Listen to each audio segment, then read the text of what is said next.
That's on me side, nigga. I think I'm one nation. Bonjour à toutes et à tous et bienvenue dans votre émission One Nation Exadex, bien sûr, votre ami et donc votre serviteur.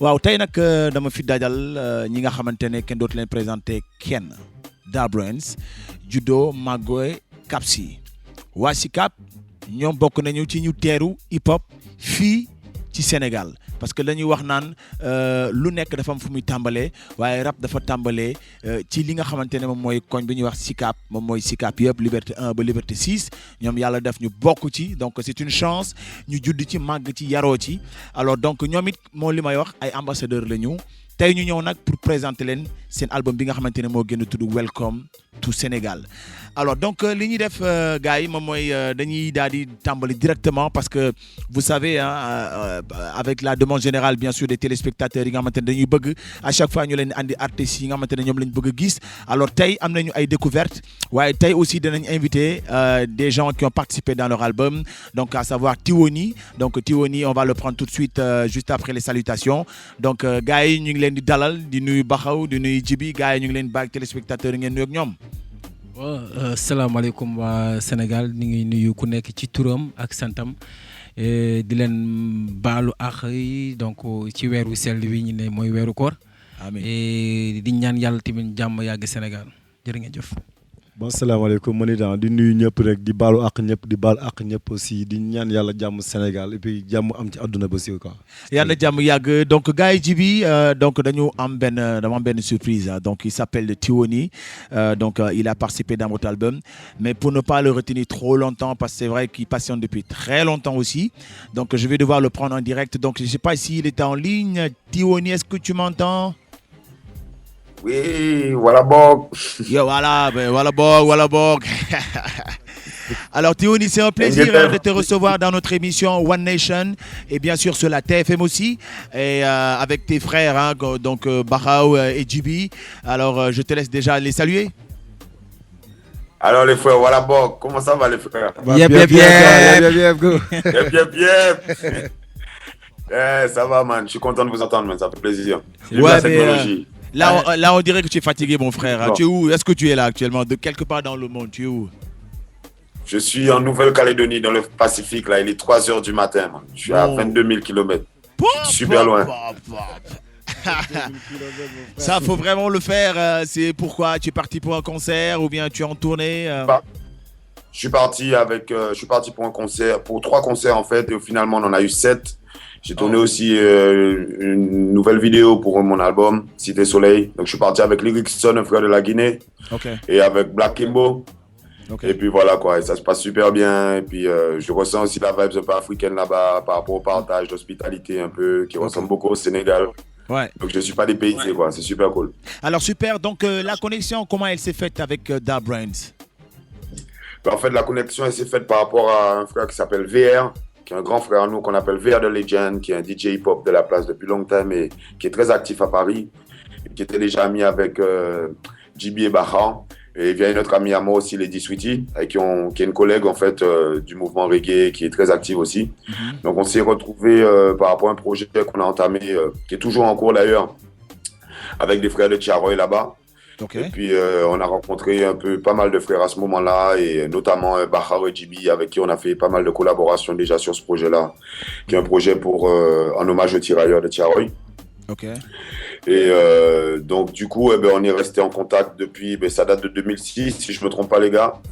Et puis du coup on est resté en contact au fil des années, et puis on a trouvé le moment propice, on s'est retrouvé au studio Sankara, au studio d'Awadi que je big up aussi au passage, et puis on a trouvé un bon instru, et puis on a checké la vibe juste au naturel quoi, mais c'est la famille quoi, Jibi et Baxaw, depuis qu'on se connaît on est resté en bon terme, et puis jusqu'à là tout se passe bien, et puis on essaie justement de concrétiser ça via des actions, via la musique et notre outil de ralliement, et faire partager la vibe qu'on a entre nous à notre public qui nous suit et puis ceux qui peuvent nous découvrir aujourd'hui, quoi. Ok, avec le titre Africa Wine, alors donc moi je trouve déjà quand j'ai vu la vidéo j'étais surpris parce que mais il y avait tellement de tension dans la vidéo, il y avait de la pêche comme on dit et aujourd'hui on voit Tiwoni. Est-ce qu'il vous est déjà arrivé de faire par exemple un son, ça c'est juste la parenthèse, hein, un son où c'est calme, c'est soft, où on parle d'amour, sans de... Bien sûr, bien sûr.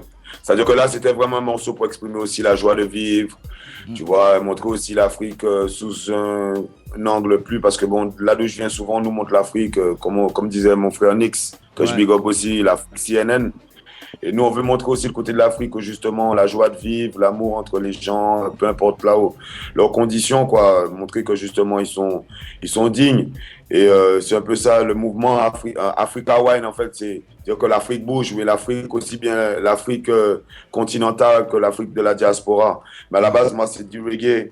Donc, mais c'est du reggae sur toutes ses formes, c'est-à-dire que le reggae pure roots aussi à la Bob Marley, j'en fais beaucoup. Du reggae un peu plus moderne, du new roots. Après ça, c'est ce qu'on appelle de la soca, tu vois, qui est une musique qui est issue pas de la Jamaïque, de Barbade et de Trinidad. Ok. Et qui marche beaucoup dans la Caraïbe, mais aussi les rythmes africains, c'est les bases rythmiques africaines qui se retrouvent aussi. Donc, bien aussi rythmer ma musique en fonction de mon mode de vie, en fonction de voilà comment ça se passe à ce moment-là. Donc là, on avait envie de partager quelque chose d'énergique, quelque chose justement pour montrer que faut qu'on avance, faut qu'on se batte malgré les conditions. Voilà quoi. Ok, maintenant un mot à l'endroit avant de vous laisser. Hein, je sais qu'il est 3h du matin, faut que tu ailles te reposer. Alors aujourd'hui, un mot à l'endroit de cet album Welcome to Sénégal. Comment vous le trouvez déjà? Mais franchement, je trouve que c'est un album international. C'est un album justement qui a une portée large par rapport à justement la couleur qui est vraiment ouverte, universelle. Il y a du hip-hop pur, il y a du hip-hop un peu plus P, du hip-hop un peu plus R&B, il y a de la musique, il y a une touche un peu reggae, il y a une touche un peu dancehall, il y a la touche traditionnelle. Donc c'est vraiment très ouvert. Il y a des featuring vraiment très intéressants. Le flow et les mélodies des frères, c'est vraiment accessible à tous, même si c'est en Wolof. Et c'est ça qui est vraiment positif, quoi. Donc je souhaite longue vie à cet album. J'espère qu'il fera un disque d'or, de platine ou de tout ce qu'on peut. En tout cas, il a largement de quoi faire.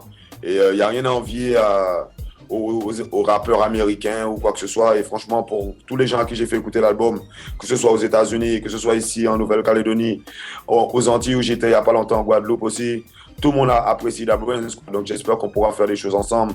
J'espère qu'on pourra aussi faire une tournée ensemble. Donc c'est prévu, si Dieu veut, que je les fasse venir au mois de novembre en France pour qu'on puisse partager les scènes ensemble et faire des choses. Donc vous aurez des nouvelles de ça. En tout cas, c'est en cours et on prie Dieu pour que ça se passe bien, quoi. Et puis, je te remercie. Hein. Donc, on aura l'occasion aussi de faire une émission avec toi, carrément. Hein. On va parler de ton album, puisque tu es déjà venu au Sénégal. Voilà, donc tu as fait des scènes et tout. Donc, tu connais bien le Sénégal, on ne te le présente pas. Donc, c'est une occasion, peut-être prochainement, éventuellement, on va parler des projets de Tiwoni, l'Africain. Et donc, voilà, quoi. Donc, on va profiter avec les téléspectateurs pour découvrir une grande partie de votre personnalité, hein, donc aussi dans votre carrière. Donc merci Tiwoni. Merci à vous. Jaajëfay. Jaajëfay, merci. Voilà. Donc gars yi kooku seen xarit la donc Tiwoni def naa ne li mu wax am na solo dégg ngeen ko ci li mu wax côté album bi. Alors tey su ma leen di su ñu ñëwee ci côté Welcome to Sénégal. Donc ñu gis ne Welcome to Sénégal, déjà ça sonne anglais, on est un pays francophone. Swabi, déjà, pourquoi ngeen tenir ci Welcome to Sénégal wala mën ngeen ñëw yegg si ngeen wala je sais pas man benn nom sénégalais mais Swabi. waaw en fait gars yi bon dañuy wax Sénégal pays francophone la mais dañuy boo seetee gars yi léegi lépp la ñu làkk Sénégal léegi melting pot la lu nekk fi am chinois yi gars yi ngi làkk chinois gars yi ngi làkk anglais gars yi surtout anglais la gars yi di gën a làkk gars yi léegi boo làkkee anglais sax la gars yi la gën a bëgg a wax ak yow ko boo làkkee français. Absolument. Je pense que français yi fait dañu coloniser woon par les français moo tax ñu amul voilà pour man amul importance quoi li am importance en fait ba pare welcome to Sénégal mënoon a nekk teddungal wax nga dëgg mënoon def teddungal mënoon nañ def yegsil jàmm wala dalal jàmm affaire demee noonu mais dañu seet bu que en fait c'est pour ñun c'est hip hop quoi welcome to Sénégal ñëpp comprendre nañ ko.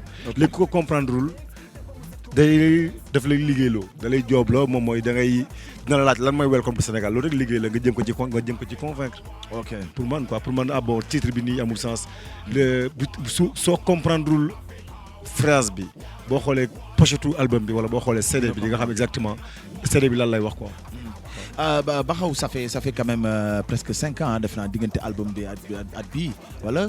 est-ce que 4 ans. 4 ans waaw. donc ñu faral di gisee souvent ñu tàmmal ñun Sénégal chaque 2 ans album wala chaque 3 ans lu tax ngeen xaar diir bu toll noonu te album bi pare bu yàgg. En fait dañu bëggoon juste rek indi li nga xamante ne Sénégalais yi bu ñu ko dégloo dinañ d'accord ci domaine yëpp parce que aussi amuñu droit def erreur ci benn côté parce que à chaque fois bu ñuy génnee album dañuy ñaan yàlla toujours lu ñuy génnee rek ñu ne franchement bi ñu génnee moo gën a neex bële. donc lu tax ñu jël temps pour génne ko il fallait eggali yenn featuring yi ci amoon il fallait retravailler album bi carrément te li ci ëpp importance moom mooy ñun dañuy jox toujours respect public bi nga xamante ne moom mooy déglu suñu album. on n'a pas envie di génne benn album boo xamante ne da nga koy déglu juste mu jeex. nga teg ko de côté on a envie que nga téye ko pendant des années di siy déglu parce que c'est un album boo xamante ne en général ji bi moom lay faral di wax c'est un album boo xamante ne de 7 à 77 ans mën nga déglu album bi. lépp ngi ci biir donc ça nous a pris du temps c'est vrai parce que on a beaucoup voyagé pour cet album.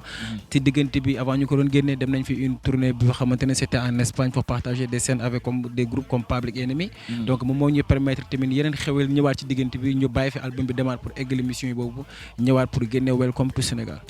Djiby dañuy découvrir beneen facette Djiby parce que quand même def nga ay son ci biir album bi alors loolu non loolu moom foog ma fësal ko Sénégal yi xam ko ñun loolu xamee wuñ ko. Djiby non man daa ma wala en fait le problème qui se pose moom mooy peut-être son bi album bi la gars yi gis ne Djiby mi ngi def ay son mais son wu artistes yu bëri nekk en Europe. waaw moom moo koy def.